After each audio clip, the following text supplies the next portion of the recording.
Good morning, students. I am Aruna Sandhu, your social science teacher. Today I am teaching you class 8 civics chapter 4, understanding laws part 2.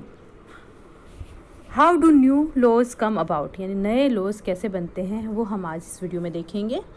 The parliament has an important role in making laws. जो parliament है उसका एक बहुत important role होता है laws बनाने में. ये हम जानते हैं क्योंकि लॉ कौन बनाता है? पार्लियामेंट ही बनाती है. There are many ways through which this take place and it is often different group in society that raise the need for particular law. जो पार्लियामेंट लॉ बनाती है उसमें बहुत सारी और भी लोग जो हैं उनका पार्टिसिपेशन होता है. सोसाइटी के अलग अलग ग्रुप होते हैं जो कि आवाज़ उठाते हैं नए लॉ के लिए. An important role of parliament is to be sensitive to the problems faced by people. यानी पार्लियामेंट का रोल क्या होता है कि वो सेंसिटिव रहे लोगों की प्रॉब्लम के लिए कि कौन सा लॉ है जो उसकी ज़रूरत है. Let us read the following story to understand how issue of domestic violence was brought to the attention of parliament and the process adopted for this issue to become law. तो आगे हम एक story पढ़ रहे हैं जिसमें कैसे domestic violence पे जो लॉ है वो बना, उसके लिए क्या क्या हुआ वो सब हम इसमें पढ़ेंगे. सबसे पहले हम पढ़ेंगे डोमेस्टिक वायलेंस होता क्या है. Domestic violence refer to the injury or harm or threat of injury or harm. Domestic violence से मतलब होता है कि किसी को नुकसान पहुंचाना, चोट पहुंचाना, धमकी देना. Caused by an adult mail. ये सब कौन करेगा? एक एडल्ट मेल करेगा. यूजुअली द हस्बैंड, हमें लगभग हस्बैंड हो सकता है. अगेंस्ट हिज वाइफ, जो अपनी पत्नी के खिलाफ करेगा. इंजरी में be caused by physically. Injury जो है वो फिजिकली हो सकती है, शारीरिक हो सकती है. बीटिंग अप द वुमेन, उस औरत वाइफ को मारना. और बाय इमोशनली, और वो इमोशनली भी हो सकती है. अब्यूजिंग हर, उसको अब्यूज़ करना. अब्यूज़ कैसे कर सकते हैं? Abuse of the women can also include verbal, बोल के अब्यूज़ किया जा सकता है. सेक्सुअल एंड इकोनॉमिक अब्यूज़ भी हो सकता है. The protection of women from domestic violence act 2005 x tends the understanding of the term domestic. जो डोमेस्टिक वायलेंस एक्ट 2005 बना उसमें इस डोमेस्टिक जो वर्ड है उसको एक्सटेंड किया गया to include all women who live or have lived, जो कि रह रही है together in a shared household. ये घर में, साझा घर में रह रही है, उन सबको इसमें शामिल किया गया. With the male member who is preparing the violence. और जो उस मेंबर को जो कि उसके साथ वायलेंस कर रहा है, हिंसा कर रहा है, उन सबको इसमें शामिल किया गया. तो इसके रिलेटेड कैसे कानून बना, कैसे उसकी आवाज़ उठी, वो सब हम इस स्टोरी में पढ़ेंगे. ये अक्टूबर 2006 की बात है. साजिया और कुसुम, ये दो औरतें हैं जो आपस में बात कर रही हैं. Kusum and Sajiya work for a women organisation. Women's organisation के लिए दोनों काम करती हैं. They remember the journey of how the protection of women from domestic violence act got passed. उन्हें वो पूरी कहानी, पूरी यात्रा याद है कैसे इस वुमेन प्रोटेक्शन एक्ट के लिए उन्होंने डोमेस्टिक वायलेंस एक्ट के लिए काम किया था और कैसे ये पास हुआ. पहले साजिया को बोल रही, कुसुम बोल रही है, Sajiya did you read today's newspaper, isn't it a great day for women. कि क्या तुमने आज का न्यूज़पेपर पढ़ा? ये औरतों के लिए बहुत बड़ा दिन है. Not just women violence free homes, not just women violence free homes will benefit everyone. कि केवल औरतें ही वायलेंस फ्री नहीं होगी घरों में, इससे सभी को फ़ायदा होगा. Kusum, it's taken such a long time to get this law passed. बहुत लंबा समय लगा था इस लॉ को पास होने में. In fact it began with establishing the new need for a new law. ये वहाँ से शुरू हुआ था जब नए लॉ की ज़रूरत पड़ी थी. हम वहाँ से ये यात्रा हमारी, ये जर्नी जो है हमारी शुरू हुई थी. अप्रैल 1991, ए typical day at their office. ये जर्नी कहाँ से शुरू होती है? अप्रैल 1991. ध्यान रखिए, अक्टूबर 2006 में न्यूज़पेपर में ये जो है न्यूज़ आई थी और उससे रिलेटेड बात कर रही है. और ये इससे 15 साल पहले अप्रैल 99 में ये यात्रा जर्नी इनकी शुरू हुई थी. इनके वुमेन जो एम्पावरमेंट ऑफिस था, प्रोटेक्शन ऑफिस, वहाँ पे दो औरतें आती हैं. पहली औरत कहती है, आई नीड एडवाइस, मुझे सलाह चाहिए. माई हस्बैंड बीट्स मी, मेरा हस्बैंड मुझे मारता है. I haven't told anyone so far, मैंने अभी तक किसी को नहीं बताया है. आई फील सो अशेम्ड, मुझे बहुत शर्मिंदगी होती है. I can't go on like this any more but I have nowhere to go. कि मैं उसके साथ ऐसे नहीं रह सकती, पर मेरे लिए और कोई जगह नहीं है रहने के लिए. दूसरी औरत कहती है, I am being ill treated by my son and daughter in law, मैं अपने बेटे बहू के द्वारा मेरे साथ बुरा व्यवहार किया जाता है। दे वर्बली अब्यूज़ मी, वो मुझे गालियाँ देते हैं। I have no access to my bank accounts, मेरे बैंक अकाउंट्स पर मेरा कोई अधिकार नहीं है।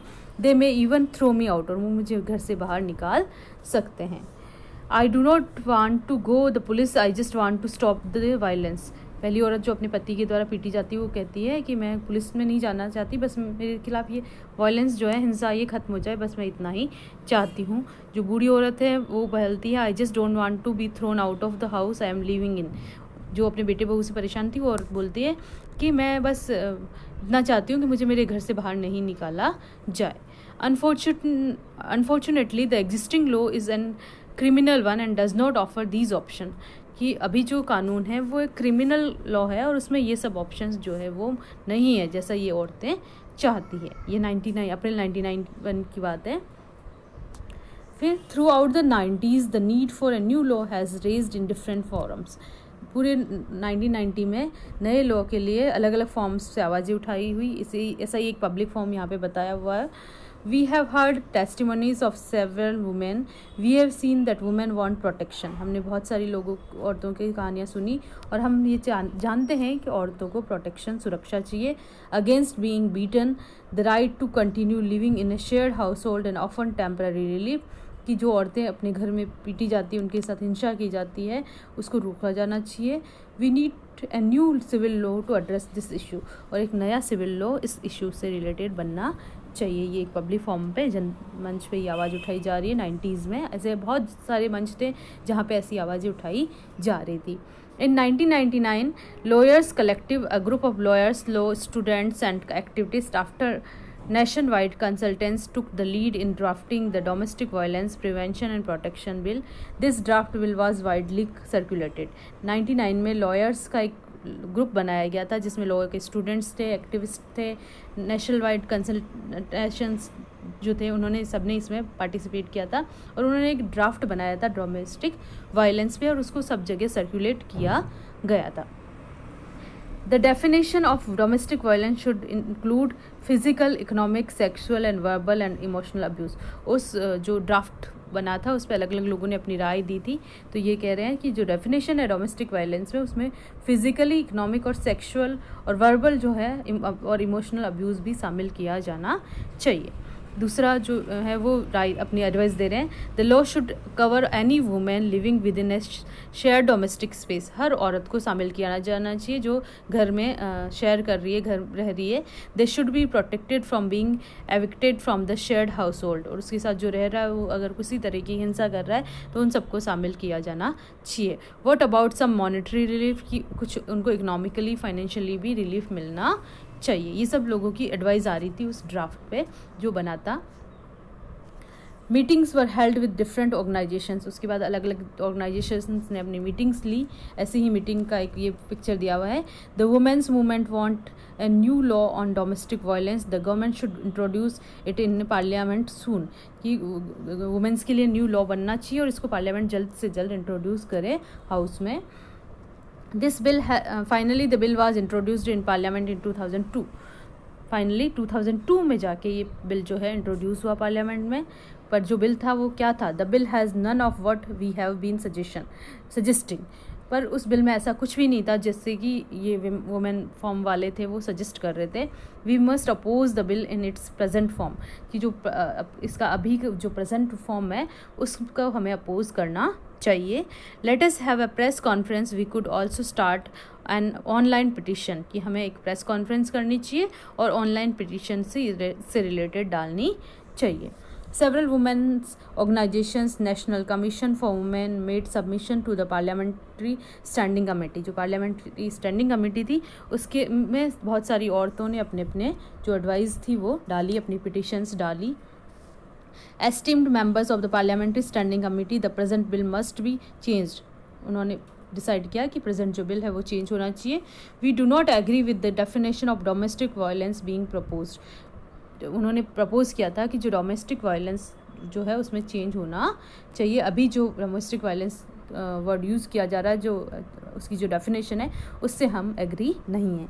The law needs to provide for temporary custody of children, और जो चिल्ड्रन है उनको भी टेम्पररी कस्टडी मिलनी चाहिए। In December 2002, the Standing Committee submitted its recommendation to the राज्य सभा। फिर दिसंबर 2002 में जो स्टैंडिंग कमेटी थी उसने अपने जो भी सुझाव थे वो राज्यसभा में दिए, एंड दे वर टेबल्ड इन लोकसभा, और उन्हें लोकसभा के सामने भी रखा गया। The committees report accepted most of the demands of the women's group. अलग अलग जो वुमेंस ग्रुप ने अपनी डिमांड्स रखी थी उनको उसमें शामिल किया गया। Finally a new bill was री इंट्रोड्यूस्ड इन पार्लियामेंट इन 2005। फिर 2005 में एक नया बिल फिर से इंट्रोड्यूस किया गया वुमेन डोमेस्टिक वायलेंस के से related, after being passed in both houses of parliament. Lok Sabha और राज्यसभा दोनों से पास हो गया वो। It was sent to the president for his assent. फिर प्रेसिडेंट की सहमति के लिए वहाँ पे भेजा गया।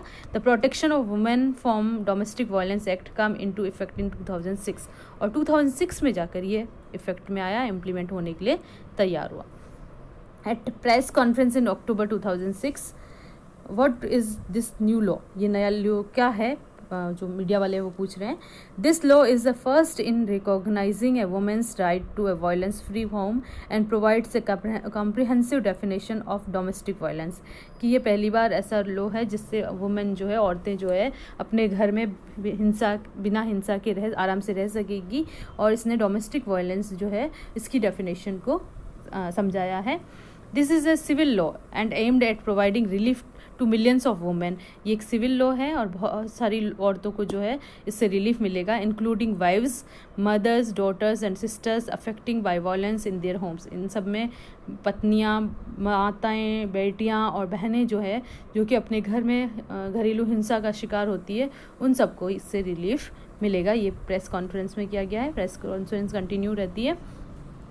This law is very significant step because it recognizes the right of women to live in a shared household। इस लॉ से जो औरतें घर में रह रही है उनको पहचान मिलेगी। Women can gate A protection order against any further violence. अब आगे कोई भी हिंसा होती है तो उससे उन औरतों को प्रोटेक्शन मिलेगा। Women can get monetary relief to meet their expenses including medical cost, और उनको फाइनेंशियली भी वो रिलीफ मिलेगा, उनकी दवाइयों पे जो भी खर्चा होगा वो उनको मिलेगा। Now begins another long journey. फिर ये कहती हैं कि अब एक नई जो जर्नी है, यात्रा है, शुरू होती है। क्या यात्रा है? Yes, now the government has to ensure that this law is implemented and enforced. अब गवर्नमेंट को ये इंश्योर करना है, भरोसा दिलाना है कि नया लॉ जो है वो इम्प्लीमेंट होगा और उसको एनफोर्स किया जाएगा।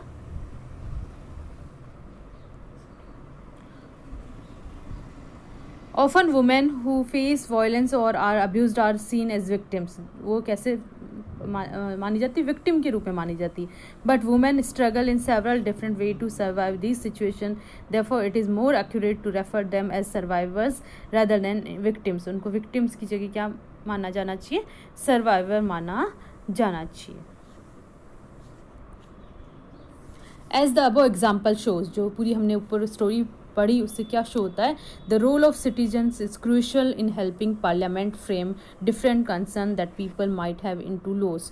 कि अलग अलग लॉज की जो ज़रूरत है कैसे होती है, कैसे, वो सब हमने इस स्टोरी में पढ़ा, और जो सिटीजन्स होते हैं उनका बहुत इंपॉर्टेंट रोल इसमें होता है। From establishing the new need for a new law to its being passed at every stage of the process, the voice of citizen is a crucial element। यानी जहाँ से कि ये मांग रखी जाती है कि ऐसा कानून बनना चाहिए, वहाँ से लेकर जहाँ तक वो पास होता है वहाँ तक हर स्टेज पे जो सिटीजन्स होते हैं उनका बहुत इंपॉर्टेंट रोल होता है।